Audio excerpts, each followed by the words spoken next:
찬양과 경배 홀로 받으시고 영광을 거두어 주시는 줄 믿습니다. 이 시간 하나님께서 우리의 영을 살펴주시고 우리의 삶을 주의 뜻에 이끌어 주시기를 바라는 마음으로 하나님이 친히 말씀하여 주시기를 기다립니다. 우리의 믿음을 화합하여 그 말씀이 생명의 말씀인 줄로 알고 믿어 순종함으로 날마다 승리하는 삶을 살도록 은혜 내려 주시옵소서. 예수님의 이름으로 기도하옵나이다. 아멘. 우리 지난주에 부활주일, 부활하신 예수님을 높여 드렸습니다. 부활은 기독교의 핵심입니다. 만일 부활이 없다면, 사도 바울의 말대로 만일 부활이 없다면 예수님이 다시 살아나는 일은 없었을 것이고, 예수님께서 다시 살아나지 않으셨다면 하늘로 올라가는 일도 없었을 것이고, 그가 우리에게 성령을 보내신 일도 없었을 것이고, 성령이 오지 아니했다면 저와 여러분이 성령의 은사를 받지도 못했을 것이고, 이 교회 자체가 존재하지 않았을 것입니다. 만일 부활이 없다면 저와 여러분은 여전히 죄의 문제를 해결하지 못하고 죄 가운데 있을 것이고, 그리고 죽고 난 다음에 육체는 썩어져 버리고 다시 살아나는 일도 없을 것이고, 내세에 대한 소망도 없이 살아가게 될 것입니다. 그러니까 그리스도인으로 믿는다고 하는 이 믿음, 치열한 삶의 헌신, 이 모든 것이 다 헛수고가 되는 겁니다. 부활이 없다면, 한마디로 말하면 기독교는 무너지는 것이고 기독교인의 삶은 망하는 것입니다. 1세기에 예수님 주변에 살았던 많은 사람들은 예수님의 부활을 믿었습니다. 그리고 그들이 증거한 증언을 따라서 그 이후에 많은 사람들도 예수님을 부활의 주로 믿었습니다. 지금 저와 여러분도 그 사실을 믿고 있어요. 믿어야 됩니다. 그런데 많은 사람은 믿지 않고 믿지 못합니다. 사도 바울이 원래 예수님을 안 믿었던 사람이잖아요. 매우 지적으로 잘 갖추어진 지성인이었는데 아주 예수님이 부활했다는 사실을 믿을 수가 없었고, 혐오감을 가지고 그런 주장하는 사람들을 쫓아다니며 가두고 박해하는데 앞장섰던 사람 아닙니까? 근데 그가 다메섹 도상에서 예수님을 만나죠. 부활하신 예수님을 만나요. 이건 매우 개인적인 체험이에요. 그가 예수님을 만났다고 말하고, 그 만났다는 사실이 부인할 수 없는 확실한 사실인 것은 그 이후의 삶이 180도로 변했기 때문이에요. 그가 박해하던 자를 위하여 박해받는 자의 삶을 살아간 것 아닙니까? 근데 그 바울이 그 지성인들이 가득 있는 그리스로 가서 아테네의 그 철학자들 앞에서 예수께서 살아나셨다고 증거를 하죠. 그때 그 에피쿠로스 학파, 스토아 학파, 그 철학자들이 그 이야기를 듣고 믿지 않았어요. 사도행전 17장 32절에 보면 그들이 죽은 자의 부활을 듣고 어떤 사람은 조롱하였다 그랬잖아요. 안 믿었어요. 심지어 예수님의 제자들조차도 예수님이 생전에 구약에 예언된 대로 나는 고난을 당하고 그리고 죽고 3일 만에 다시 살아나야 돼 라고 가르쳤지만, 예수님이 부활하시고 난 다음에 그 사실을 목격한 사람들이 가서 증언해도 믿지 않았어요. 누가복음 24장 11절 보시면 제자들이 그 증거를 듣고 난 다음에 뭐라고 말합니까? 흩한한 듯이 들려 믿지 아니하였다 그랬어요. 제자들도 못 믿었어요. 그러니까 오늘날도 예수님이 부활했다는 사실을 믿지 못하는 사람에 대하여 우리가 어느 정도 이해할 수가 있어요. 그건 우리의 인간의 이성과 경험의 한계를 넘어서는 경험 바깥 세상의 일이기 때문에 믿지 못하는 것을 이해할 만한 것입니다. 하지만 여러분, 이 세상은 보이는 세계만 있는 게 아니에요. 보이지 아니하는 세계도 있다는 사실을 받아들여야 되는 거예요. 현실 세계만 있는 것이 아니라 눈에 보이지 아니하는 영적인 세계, 초월 세계가 있는 거예요. 그래서 성경은 이 예수 그리스도의 부활에 관한 수많은 증거들을 제공하면서 이 사건이 현실 세계에서 인간의 이성으로는 이해될 수 없는 것이지만 또 다른 보이지 아니하는 세계가 있고 영적 세계에서는 얼마든지 일어날 수 있는 일이기 때문에 보이지 아니하는 초월 세계에 대한 믿음을 갖도록 강조하고 있는 것입니다. 자, 지금부터 성경을 통해서 예수님께서 부활하신 이후에 많은 사람에게 현현하는 모습, 출현이라고 해도 되겠습니다. 나타나시는 모습을 시간 순으로 제가 재배열하여 몇 가지 말씀을 드리겠습니다. 첫째는 요한복음 20장 15절 17절의 말씀을 보시면 예수님이 부활하시고 난 다음에 무덤으로 찾아간 맨 처음 예수님의 부활의 목격자가 나옵니다. 그가 막달라 마리아예요. 이 막달라 마리아는 생전에 예수님을 만나기 전에 7 귀신이 들려가지고 매우 지저분한 삶을 살았던 사람입니다. 그런데 예수님을 만나고 귀신이 쫓겨나가는 것을 체험하고 새로운 인생을 살면서 예수님에 대한 흠모와 사랑과 헌신으로 평생을 따라다니며 섬겼던 사람입니다. 이 막달라 마리아가 무덤이 비어 있었잖아요. 그때에 그 무덤이 빈 모습을 보고 당황해하는 상황 가운데 있을 때에 그는 무덤을 지키는 사람인 줄 알았지만 알고 보니까 예수님이었는데 그 예수님을 만난 거예요. 그리고 예수님께서 내가 살아났다는 사실을 가서 제자들에게 알리라 해서 얼른 달려가서 베드로와 요한에게 그 사실을 알렸거든요. 베드로와 요한이 무덤까지 와서 봐요. 예수님은 못 만나죠. 그리고는 무덤이 비어있네 라고만 확인하고 막달라 마리아를 무덤에 내버려 두고 그냥 내려가는 거예요. 그때에 우리 주님이 이 막달라 마리아에게 부활하신 사실을 확신을 시켜주지만은 이 제자들은 그냥 내려가 버리고 말아요. 그 다음 두 번째로 예수님께서 부활하신 이후에 나타나신 사건은 마태복음 28장 8절 10절 그리고 누가복음 24장 10절에도 나옵니다. 다른 여자들이에요. 같이 읽겠습니다. 그 여자들이 무서움과 큰 기쁨으로 빨리 무덤을 떠나 제자들에게 알리려고 다름질할세. 여기도 비슷한 상황이 나와요. 얼른 달려가는데 여기는 여자들이에요.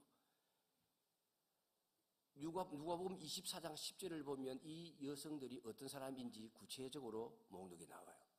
먼저 만났던 막달라 마리아가 이게 포함되어져 있고 그 다음에 요한나라고 하는 여성이 있어요. 요한나라고 하는 여성은 헤롯 아그리파의 집을 관리하는 집사의 아내예요. 상당한 재력이 있고 지위가 있는 집안의 사람입니다. 그 다음에 야고보와 요한의 어머니, 모친 마리아, 그리고 이름이 등장하지 않는 또 다른 여자들이 여기에 포함되어져 있어요. 그러니까 동시에 많은 사람이 예수님을 목격했습니다. 세 번째로 나타나신 장면이 베드로입니다. 고린도전서 15장 3절 5절 말씀 같이 읽습니다. 시작. 내가 받은 것을 먼저 너희에게 전하였노니 이는 성경대로 그리스도께서 우리 죄를 위하여 죽으시고 장사 지낸 바 되셨다가 성경대로 사흘 만에 다시 살아나사 게바에게 보이시고. 이게 게바가 누굽니까? 베드로입니다. 네 번째로 나타나시는 장면은 두 제자가 엠마오로 예수님이 죽으시고 난 다음에 좌절절망하고 그가 이 로마를 정복하고 메시아로서 우리의 왕이 될 줄로 생각했지만 십자가에 죽고 죽음으로 말미암아 실패한 스승이 되어버린 그 스승에 대한 좌절감을 가지고 고향으로 내려가다가 예수님을 만나는 이 엠마오의 두 제자. 누가복음 24장 31절 말씀, 우리 오늘 읽은 본문이에요. 그 중에 한 사람은 이름이 나와요. 글로바라는 사람이에요. 또 한 사람은 누군지 알 수 없어요. 학자들은 이 사람일 것이다, 저 사람일 것이다 상상을 합니다. 다섯 번째로 부활하신 예수님이 나타나요. 그것은 열제자입니다. 누가복음 24장 36절 43절까지의 말씀인데 앞부분 읽습니다. 이 말을 할 때 예수께서 친히 그들 가운데 서서 이르시되 너희에게 평강이 있을지어다 하시니 그들이 놀라고 무서워하여 그 보는 것을 영어로 생각하는지라. 거기까지 읽습니다. 여기는 여러분 열제자예요. 한 명이 빠져 있어요.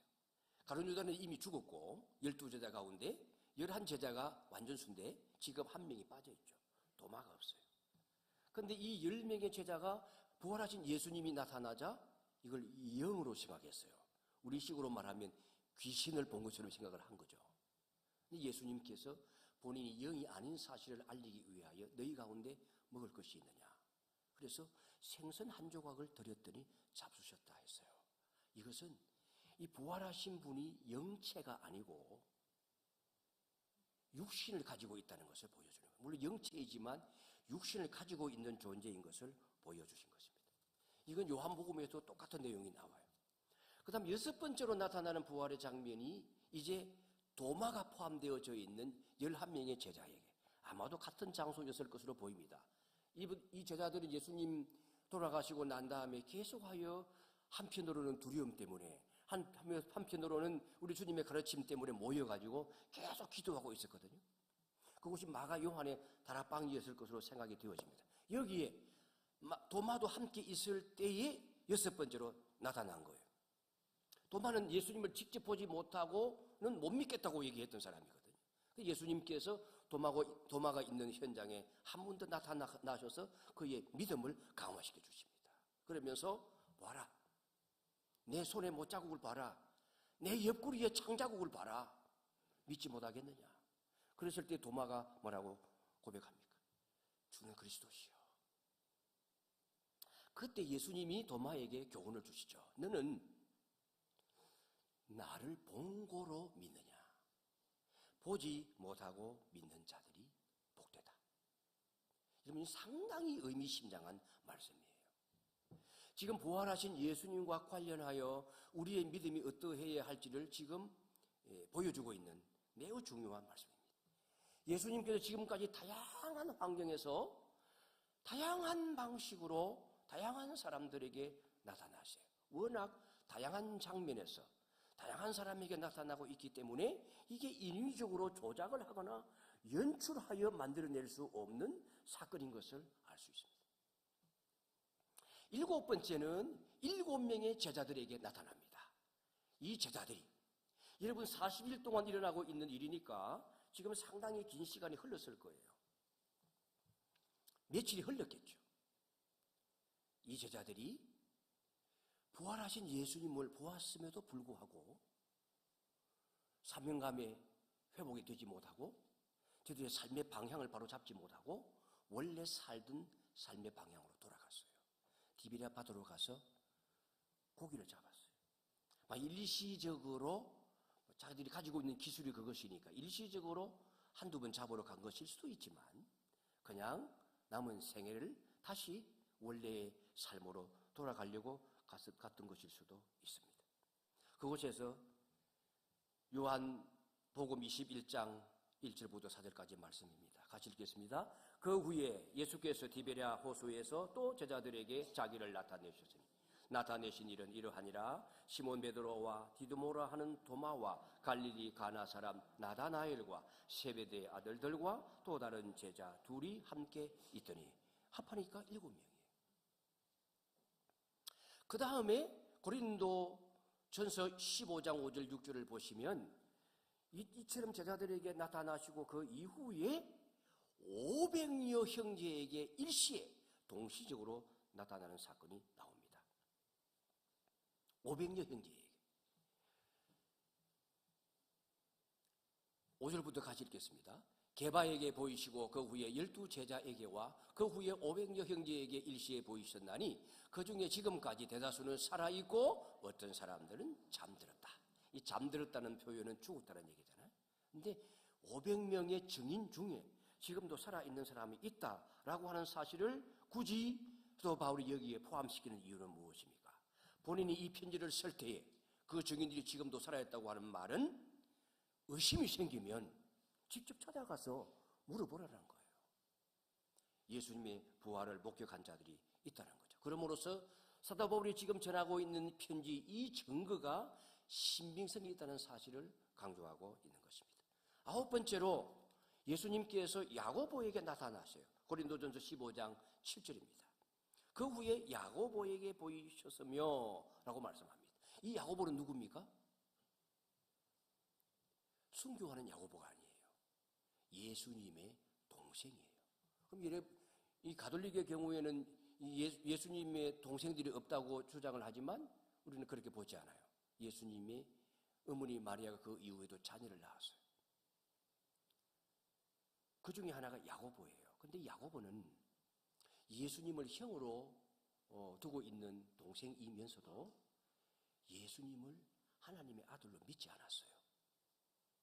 그리고 예수님이 복음을 전하고 병자를 고치고 있을 때에 어머니 마리아를 데리고 와서 어머니가 자원하여 함께 왔는지 그 동생들이 어머니를 억지로 모시고 왔는지는 모르겠지만, 왜냐하면 마리아는 하나님으로부터 계시를 받고 아들을 잉태하고 그가 인류를 구원할 자인 줄을 이미 알고 있는 자거든요. 그런데 이 동생들이 와서 예수님을 데려가려고 했잖아요. 데려가려고 했던 이유는 사람들이 모두 다 미쳤다고 말을 하니까 형님을 구출하여 안정을 시키기 위하여 데리러 온 거거든요. 안 믿었어요, 예수님을.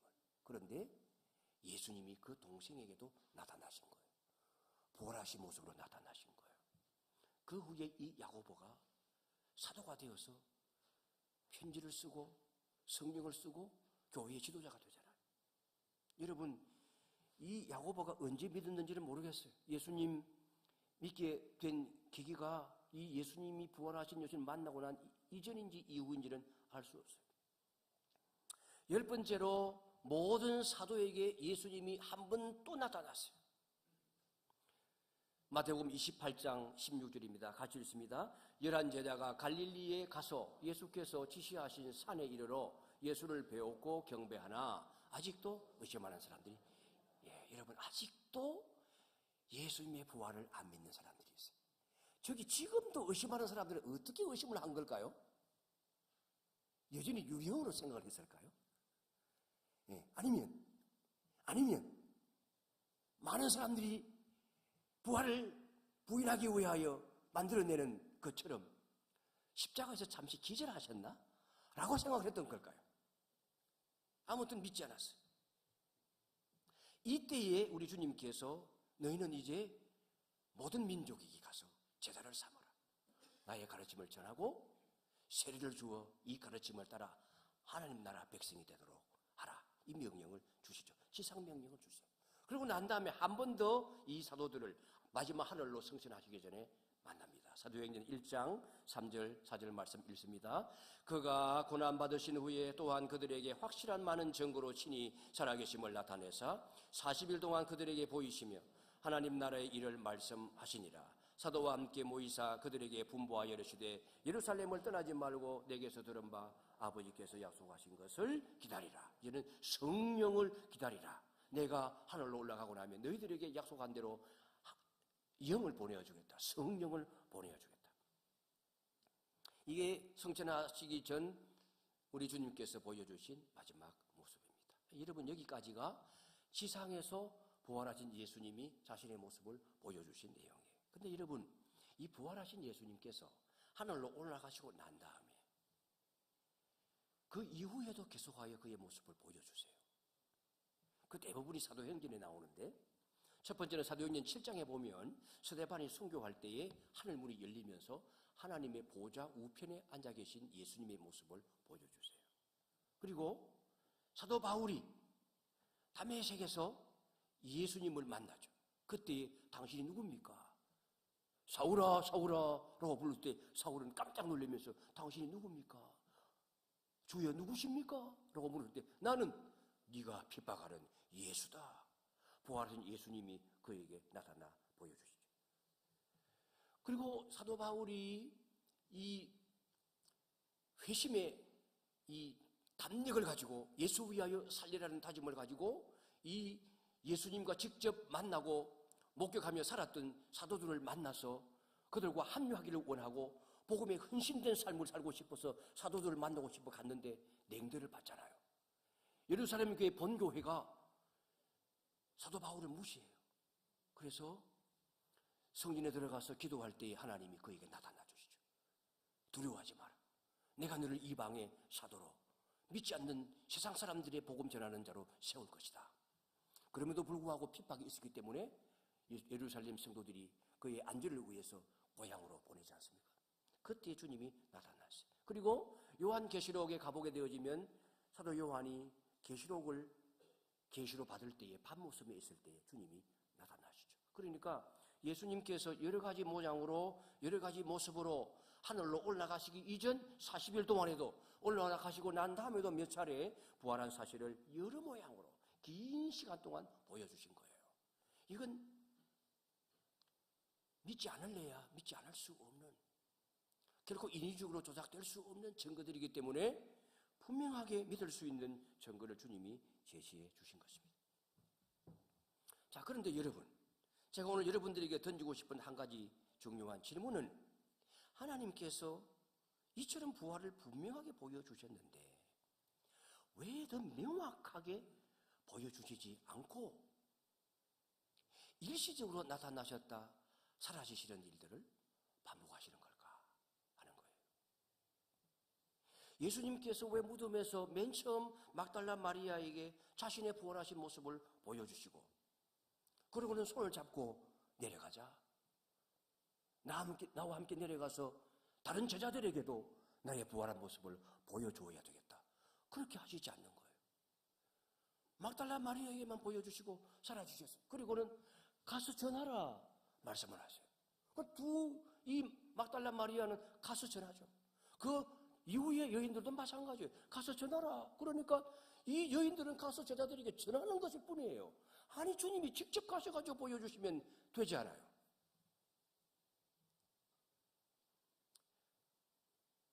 왜 예수님께서 부활하신 이후에 제자들과 함께 거주하시면서 더 많은 시간, 사라지신 만큼의 시간 동안 더 많이 성경을 가르쳐 주시고 그렇게 부활을 확정할 수 있도록 해주시지 않고 사라지셨다가, 저는 그 성경을 읽을 때에 많이 궁금했어요. 아니, 주님이 40일 동안 부활하신 이후에는 어디서 거주하셨지? 어디서 주무셨지? 이게 매우 어리석은 생각인 걸 늦게야 깨달았어요. 여러분도 그렇게 궁금해하지 않으셨어요? 어디 가셨다가 갑자기 새벽에 제자들이 고기를 잡고 있을 때에 나타나셨어요. 불현듯 나타나셨어요. 분명히 배를 바다로 띄울 때는 안 계셨을 것 아니에요. 고기 잡다가 헛탕을 치고 있을 때에 나타나셨거든요. 그리고는 고기가 있느냐 그러시고, 못 잡았다고 배 오른편에 던져라. 배 50마리를 잡고 난 다음에야 예수님인 줄 알게 되잖아요. 요한이 베드로들은 형님, 주님이세요. 그래? 그러면서 벗고 있다가 그들을 입고 물속으로 뛰어들잖아요. 왜? 이른 아침에 불현듯 나타나셔서 어디서 가져오셨길래 숯불을 가져오시고 거기에 생선을 구워서, 생선은 어디서 가져오신 것인지 그 바닷가에 먹게 하셨을까요? 왜 자신의 모습을 숨기시고 무려 예루살렘에서 에모까지 3시간 걸리는 그 긴 시간 동안 자신의 모습을 숨기시고 말씀을 풀어주시고 난 다음에 집에 들어가서 떡을 뗄 때야 자신의 진면목을 드러내시고 예수님인 줄 알게 되었을 때 또 순간 사라져 버리시는 걸까요?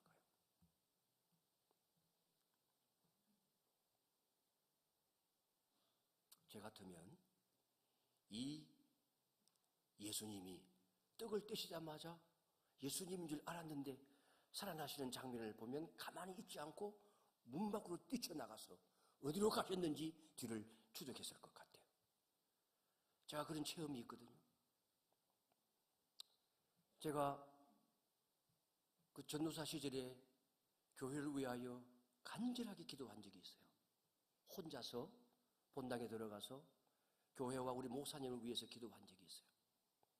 정말 간절하게 기도를 했는데 누군가 제 뒤에 와서 등에 손을 이렇게 얹는 거예요.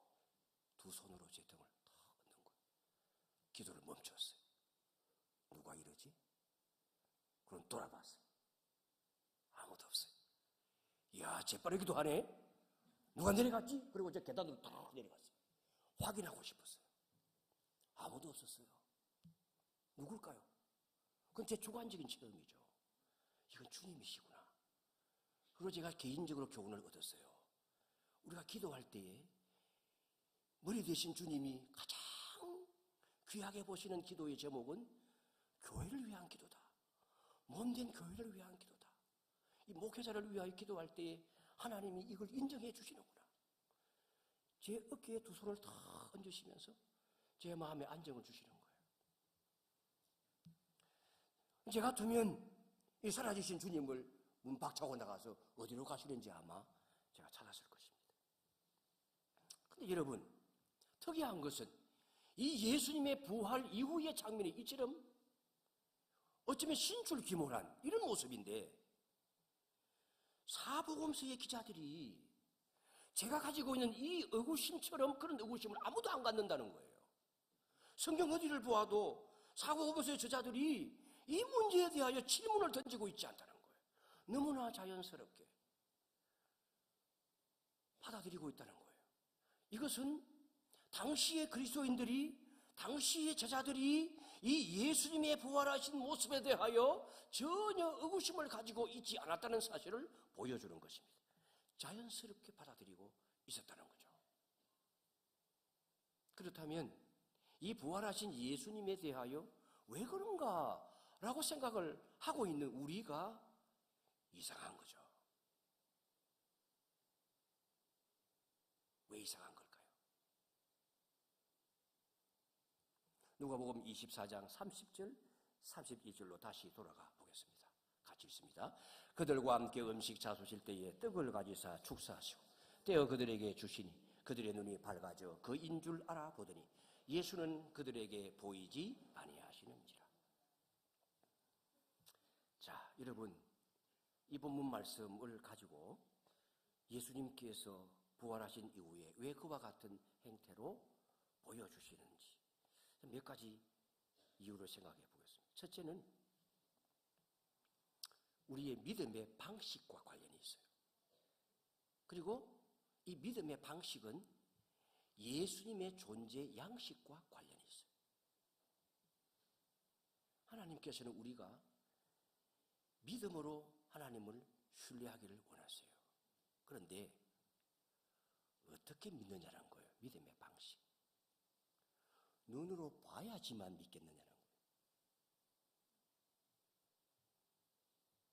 이미 보여주었어요. 그래도 못 믿어요. 우리의 눈으로 보고 믿는 것은 믿음의 한계가 있는 거예요. 허상을 보고도 확신을 가질 수 있어요. 저는 저 멀리에 있는 사람이 실루엣을 보니 나를 보고 비웃고 있어요.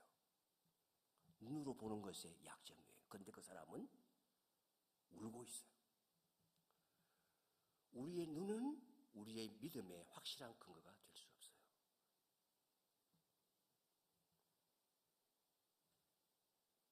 하나님은 우리가 눈으로 봐야만 믿는 믿음, 그런 방식이 아니라 전지전능하신 하나님, 가장 믿을 만한 분의 말을 믿는 것, 그 말씀을 듣고도 믿는 믿음의 방식을 요구하는 것입니다. 이것이 기독교를 지속적으로 유지해 나가는 매우 중요한 믿음의 방식이에요. 왜냐하면 예수님은 더 이상 육체로 부활한 모습을 가지고 지상에 계실 것이 아니기 때문에 계속하게 보여주면서 부활을 증언할 수는 없는 거예요. 하늘로 승진하실 것이기 때문에 계속하게 눈으로 부활한 예수를 보고야 믿는, 경험으로 체험으로만 믿어야 되는 그런 믿음을 의지하면 그 믿음은 근거가 약한 것이 되는 것입니다. 그리고 그것은 더 이상 부활하신 이후에는 추구할 수 없는 믿음의 방식이 되는 거예요. 예수님은 더 이상 육신의 죄악을 받지 않는 새로운 창조의 몸을 가지고 부활하셨어요. 여러분, 예수님의 부활은 죽었다가 살아난 자들이 예수님 생전에 많이 있었는데 그건 부활이라고 말하지 않아요. 소생한 거예요. 예. 그리고 그 사람들은 죽을 때에 자기 몸을 가지고 그대로 다시 살아난 거예요. 맞죠? 신령한 몸으로 바뀐 게 아니에요. 시공간을 초월할 수 없는 몸이에요. 벽을 뛰어넘을 수 없잖아요. 먹어도 되고 안 먹어도 되는 몸이 아니잖아요. 계속 먹어야 돼요. 잠을 주무시지 않아도 되는 영체, 그 예수님께서 그 주지가 필요 없는 거예요. 부활하신 이후에는. 그런데 소생한 사람은 잠을 자야 돼요. 그리고 때가 되면 다시 죽을 거예요. 그럼 부활한 게 아니에요. 그러나 예수님은 그보다 다른 부활체로 부활하신 거예요. 그러니 이 예수님이 자연체가 아닌 부활체를 가지신 몸으로 다시 살아나신 것입니다. 그러니까 제자들은 예수님을 몸으로 직접 만나는 경험이 아니라 믿음의 방식과 믿음의 근거가 영원 불변하신 하나님, 진리이신 하나님, 그 하나님의 입으로 나오는 신실하신 하나님의 말씀을 통해서 믿고 하나님을 만나는 신앙을 가져야 되는 것입니다. 우리 주님의 존재 방식은 이제 변하는 거예요.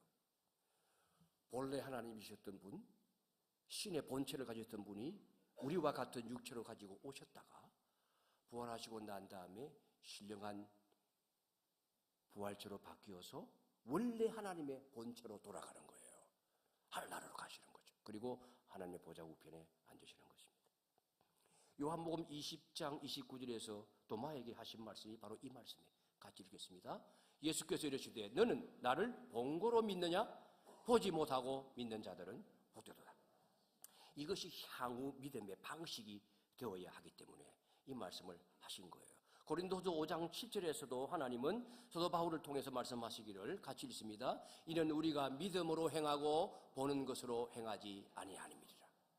이게 행한다는 말은 걸어간다는 뜻이에요. 이게 성경에서는 삶을 말하는 겁니다. 우리는 믿음으로 살지 보는 것으로 살지 않는다. 믿음은 바라는 것들의 실상이요 보지 못하는 것들의 증거니. 히브리서의 말씀이 그 말씀입니다. 베드로전서 1장 8절 9절에서도 같이 읽습니다. 예수 너희가 보지 못하였으나 사랑하는도다. 이제도 보지 못하나 믿고 말할 수 없는 영광스러운 즐거움으로 기뻐하리. 믿음의 결국 곧 영혼의 구원을 받음이라. 이건 이제 부활 이후에 그리스도인들이 살아가는 삶의 방식을 말하고 있는 거예요. 너희가 보지 못하지만, 예수를 만나지 못했지만, 보지 못했지만 믿고 사랑한다. 그리고 영광스러운 즐거움으로 이 믿음을 가지고 죄 용서받고 하나님의 자녀로 거듭나고 영생을 소유한 것으로 말미암아 기뻐하고 있다. 결국은 너희들이 구원을 받게 될 것이다. 여러분, 부활을 믿는 데는 증거도 있어야 되겠지만 증거 못지않게 믿음이 필요한 거예요. 증거가 있다고 믿는 게 아니에요. 아무리 증거가 많아도 믿음이 없으면 못 믿는 겁니다. 또 한 가지 생각할 것은 부활하신 예수님의 이러한 모습은 우리가 예수님과 관계 맺는 방식의 변화를 예고하는 것입니다. 요한복음 16장 17절을 보시면 내가 떠나가는 것이 너희에게 유익하다. 유익하다. 예수님이 육신을 가지고 부활한 가운데 지상에서 사역을 하시면 얼마나 많은 놀라운 사역들이 일어나겠습니까? 부활 몸을 보여주신, 봐라, 못자국을 봐라, 내 옆구리 창자국을 봐라, 이러시면서 부활하신 모습을 증거하시면 얼마나 많은 사람들이 예수님께로 돌아왔겠습니까? 그러나 예수님은 그렇게 내가 이 지상에 사역하는 것보다 내가 하늘로 올라가는 것이 더 너희들의 영적 삶의 현실에 유익하다. 왜? 내가 떠나가면, 하늘로 가면 너희들에게 보혜사를 보낼 것이기 때문이다. 보혜사가 누굽니까? 성령입니다. 주님의 영이에요. 하나님 아버지와 예수님께서 하늘로 올라가셔서 삼위 되시는 하나님, 거룩한 영을 우리에게 보내주시겠다는 거예요. 그리고 그 영이 올 때까지 기다리라. 기도하며 기다리라. 그 영이 너희들 가운데 함께하게 될 때에 너희들은 담대하게 복음을 전하는 놀라운 능력의 사람이 될 것이다. 귀신도 쫓아내고 병도 고치고 수많은 사람들을 죽음에서 건져내는 놀라운 역사를 일으키게 될 것이다. 그런 약속을 해주었습니다. 이것은 예수님께서 더 이상 이 지상에서 육체를 가진 존재로 제자들을 만나시거나 교제하시거나 인도하시지 않고 보내주실 성령을 통해서 너희들을 만나고 너희들에게 말씀하고 너희들과 교제하고 너희들을 가르치고 너희들의 삶을 진리 가운데로 인도하겠다고 하는 거예요. 그러니까 우리가 예수님과 관계 맺는 방식의 변화가 일어나는 것입니다. 이걸 지금 과도기적인 기간이기 때문에 주님께서 계속하여 이와 같은 모습을 통하여 제자들을 학습을 시키시는 것입니다. 성령을 통해서 만나주시오. 비록 보이지 아니하지만 영원히 함께하는 이 성령을 통한 인격적 사귐을 통해서 우리를 만나주시고 인도해 주시겠다고 하는 것입니다. 이러한 관계는 이제 우리에게 새로운 삶의 방향을 바꿀 것을 요구합니다. 예수님이 지금까지는, 돌아가시기 전까지는 많은 제자들에게 뭐라고 요구하십니까? 나를 따라오라. 나를 따르라.